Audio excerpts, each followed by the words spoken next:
Hi hello അസ്സലാമു അലൈക്കും.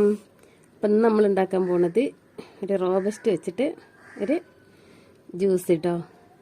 അപ്പോൾ നമുക്ക് ഇതിലേക്ക് വേണ്ടത് ഞാൻ റോബസ്റ്റ് ഇടുന്നുണ്ട്. ഇത് ഫുള്ളായിട്ട് ഇട്ടിട്ട് വരാം കേട്ടോ.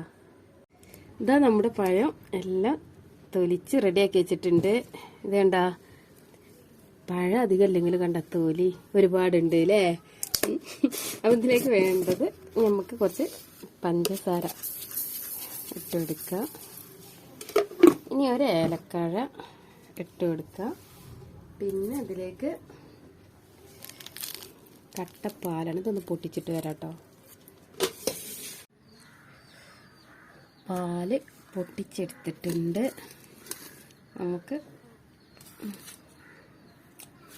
ഇത് വെച്ചിട്ടൊന്ന് അടിച്ചെടുക്കാം. ബാക്കി പിന്നെ വെച്ചെടുക്കാം. പാല് ജ്യൂസ് അടിച്ച് ഇനി ഇതിലേക്ക് നമുക്ക് കുറച്ച് മിൽക്ക് മെയ്ഡ് ഒഴിച്ചു കൊടുക്കാം കേട്ടോ.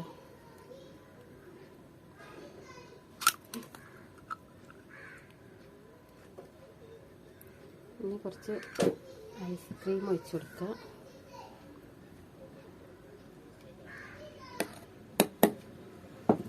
ഇനി ഇത് ഒഴിച്ചിട്ട് ഒന്നും കൂടി നമുക്ക് അടിച്ചെടുക്കാം കേട്ടോ. ബാക്കിയുള്ള പാലും കൂടെ ഒന്ന് ഒഴിച്ചാട്ടെ. എന്നിട്ട് നമുക്ക് അടിച്ചെടുക്കാം. നമ്മുടെ ജ്യൂസ് റെഡി. ഒന്ന് അരിച്ചെടുത്തിട്ട് വരാം. നമ്മുടെ ജ്യൂസ് റെഡിയായി.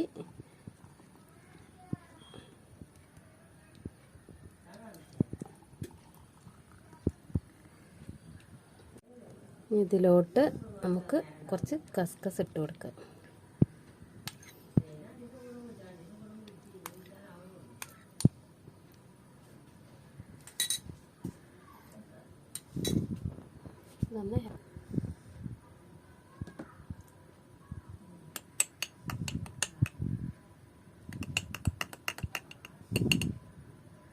നമുക്ക് കുറച്ച് ബദാം ഞാൻ ക്രഷ് ചെയ്ത് വെച്ചിട്ടുണ്ട്. അതൊന്ന് കടിക്കാനായിട്ട് കുറച്ച് നമുക്ക് മേലെ ഇട്ട് കൊടുക്കാം.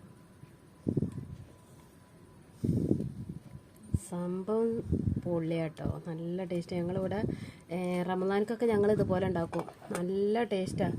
ഒരിക്കലും നമ്മൾ ഉണ്ടാക്കി നോക്കിയാൽ പിന്നെ നമ്മൾ ഇതെപ്പോഴും ഇതുപോലെ നമ്മൾ ഉണ്ടാക്കുള്ളൂ. ഇത് കണ്ടില്ലേ, നല്ല ടേസ്റ്റ് ഉണ്ട് കഴിക്കാൻ.